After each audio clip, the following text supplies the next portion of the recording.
আসসালামু আলাইকুম ভিউয়ার্স, আশা করি সকলে ভালো আছেন। আলহামদুলিল্লাহ আমি আল্লাহর রহমতে অনেক ভালো আছি। বন্ধুরা, আজকের ভিডিওটা হলো খুবই গুরুত্বপূর্ণ। যদি আপনি ধৈর্য সহকারে যদি প্রথম থেকে শেষ পর্যন্ত দেখেন তাহলে আমি মনে করি আপনি অনেক উপকৃত হবেন। সকল দেশের ভিসা করতে আপনার কোন কোন সাইজের ফটো লাগে সেই সাইজগুলো কিন্তু আপনাদের মাঝে আমি শেয়ার করব, তাই বলছি ভিডিওটা কন্টিনিউ করবেন। আপনি যদি কন্টিনিউ করতে পারেন তাহলে কিন্তু আপনি অনেক কিছু শিখতে পারবেন।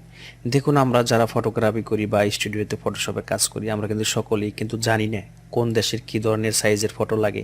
তো আজকে সেই বিষয়ে কিন্তু আলোচনা করব, তাই বলছি ভিডিওটা কন্টিনিউ করুন। তো দেখুন, আমরা সর্বপ্রথম চলে যাব হলো ক্রপ টুলে। ক্রপ টুলে আসার পরে দেখুন ক্রপ টুলের অধীনে কিন্তু কিছু সেটিং আছে। সেটিংগুলো আমাদের ঠিকঠাকভাবে মিলিয়ে নিতে হবে। ওয়েট এবং হাইট এবং রেজলিউশন, এই তিনটা কাজ কিন্তু। তো প্রথমে আসি আমরা ইন্ডিয়ার ভিসা করতে কি সাইজের ফটো লাগে সেই সাইজটা নিয়ে আলোচনা করি। দেখুন বন্ধুরা, ইন্ডিয়ার ভিসা করতে আপনার যে সাইজের ফটো লাগে সেই সাইজটা হলো, আপনি এখানে দিবেন 50 মিলিমিটার এবং এখানেও দিবেন 50 মিলিমিটার। এর মানে হলো 50 mm 50 mm। ওয়েট আপনার 50 mm, হাইট আপনার 50 mm, রেজলিউশন এখানে 300। এটা হলো বন্ধুরা ইন্ডিয়ার ভিসা করার জন্য। তো এখন যদি আমরা ক্রপ টুলটা মাউসটা ড্র্যাগ করি এবং ডাবল ক্লিক করে দিই তাহলে এটা হলো আপনার ইন্ডিয়ার ভিসা করার জন্য। তো আমরা ব্যাগে যাই। এখন আসি ইউকের ভিসা করার জন্য কোন সাইজের ফটো লাগে সেই সাইজটা নিয়ে আলোচনা করি। তো দেখুন, আমাদের এখানে ওয়েট দিতে হবে বলে 35 মিলিমিটার এবং কি হাইট দিতে হবে আমাদের 45 মিলিমিটার এবং রেজলিউশন 300।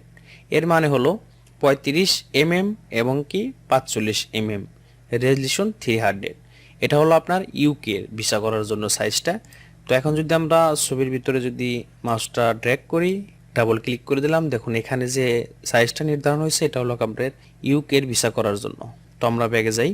মালয়েশিয়া যাওয়ার জন্য যে পাসপোর্ট সাইজের ফটো লাগে সেই সাইজটা হলো আপনার, ওয়েটটা দিবেন হলো আপনার 35 মিলিমিটার এবং কি হাইটটা দিবেন আপনি 50 মিলিমিটার। এর মানে হলো 35 mm 50 mm এবং রেজলিউশন 300। এটা হলো আপনার মালয়েশিয়া ভিসা লাগানোর জন্য যে সাইজটা, এটা হলো সেই সাইজ। এখন যদি আমরা ছবির ভিতরে যদি মাউসটা ড্র্যাগ করে ডাবল ক্লিক করে দিই, এখন যে সাইজটা হলো এটা আপনার মালয়েশিয়ার ভিসা করার জন্য সাইজটা।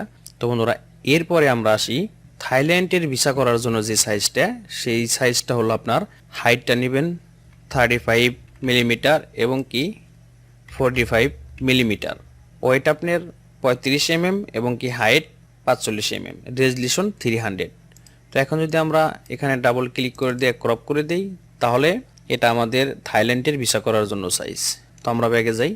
এখন আসি সিঙ্গাপুরের ভিসা করার জন্য যে সাইজটা প্রয়োজন সেই সাইজটা হলো আপনাদের 40 মিলিমিটার এবং কি 50 মিলিমিটার।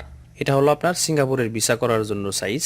তো এখন আমরা ফটোর ভিতরে যদি আমরা মাউসটা ড্র্যাগ করে ডাবল ক্লিক করে দিই, এখন যে সাইজটা নির্ধারণ হয়েছে এটা কিন্তু আপনার সিঙ্গাপুরের ভিসা করার জন্য।